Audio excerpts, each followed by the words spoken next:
think that as you grow, I think people can scale to a certain point and then they can't. And I think that you just kind of constantly have to be observing that. And around the table, everybody knows it's, hey, like me or someone better. And I think that, and that goes for everybody, right? Everybody has to have that mindset. And I think that we really do put the company first after all that we've been through. We've had people that have sort of even been willing to self-sacrifice out because they're like, I don't know if I can contribute at the level. And I think if you have that spirit within your org, this sort of moving on doesn't have to be this, like the people side of it, right? Like that dramatic thing. You just say, okay, well, that person's going to move on now or whatever. So we had some people move on from our leadership team and it didn't feel like it was for them. And I think if you can, as a leader, and this is just another aside, me kind of thinking about the turnaround side of it. It's like when I was subterranean, it was like, I'm going to grab you and just hang on for dear life.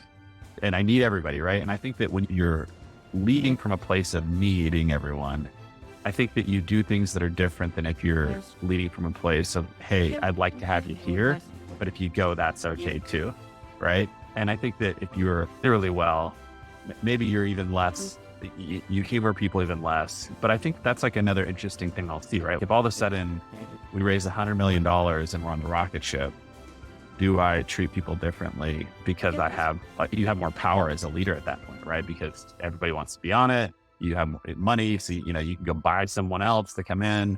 But I think those are interesting things that, as the journey unfolds, I'll continue to pay attention to who's on the team and who's not. Absolutely. I think you mentioned some important point, right? So, and need is one of them.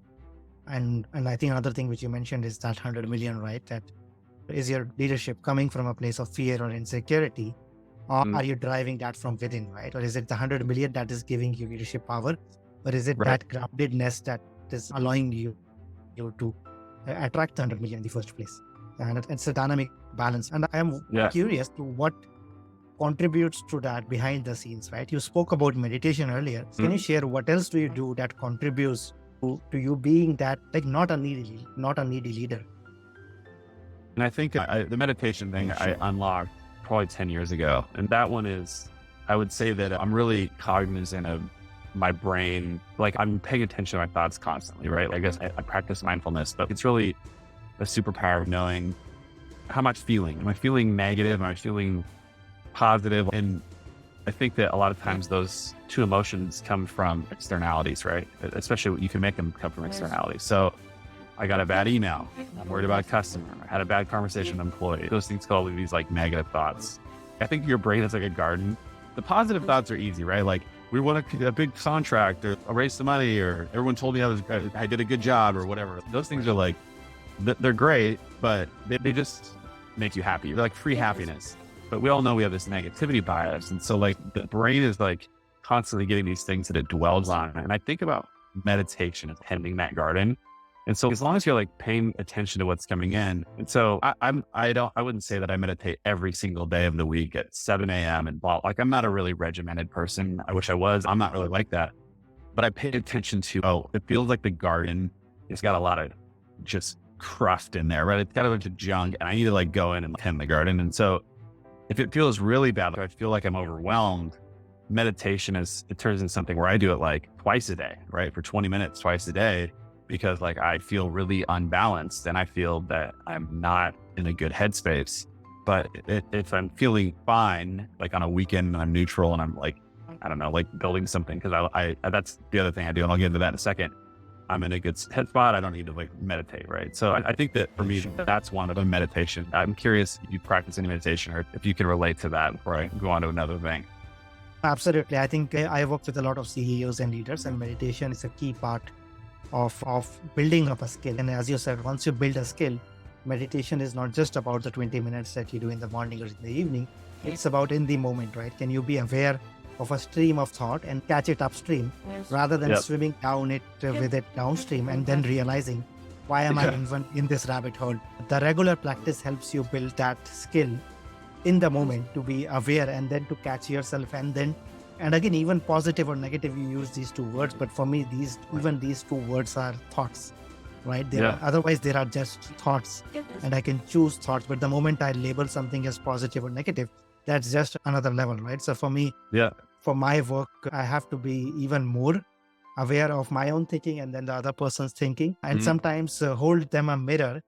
Like, can we see here? Can we, instead of going down a rabbit hole, Yeah. can we actually see what are we doing? And Yeah. then many times that is very insightful for people. So I can totally relate to that, and that's why I wanted to go deeper. You said there's something else that you do, and I'm Yeah. interesting. So like one of my happy places is building stuff. So whether that's like a kitchen table or like garden boxes or a fence or like whatever the thing is, like I love to work with my hands and I love the immediate impact of those things. And so business is just like constantly running. And I think if you don't get off that treadmill at times, and meditation helps, right? But that's like a small gap. If you don't have something else in your life to obsess on a little bit and rest your brain on, I think that you don't get a chance to return fresh to your problems. And as we know, there's diminishing returns focusing on one problem too long. You kind of got to let other things shake out a little bit, and then you can see it in new light. And so one of the ways that I do that is I always have like a project, and it could be like the stupidest little simple thing in my yard or whatever, or in my house or whatever. And having that as like a mental exercise. So like when I go to sleep, I lay it down. If I have a project going, I basically loop that project in my head. That's my trick. So I think like getting good sleep and like finding something else to think about that you can go to that it doesn't stress you out in the slightest, I think is really important for the long haul. I think you can exhaust yourself being too much in one problem. I think that's another common theme that I see across people or leaders who have been leaders for a long time. Any kind of creative act, it could be singing, it could be painting, but as you said, doing anything with your hand, getting your body involved, even exercise Yeah. can help you create. Yeah, so you have that vibe. I can see that behind you. Exercise can Yeah. help you create or get your body involved, and that allows your brain to function better when it has to.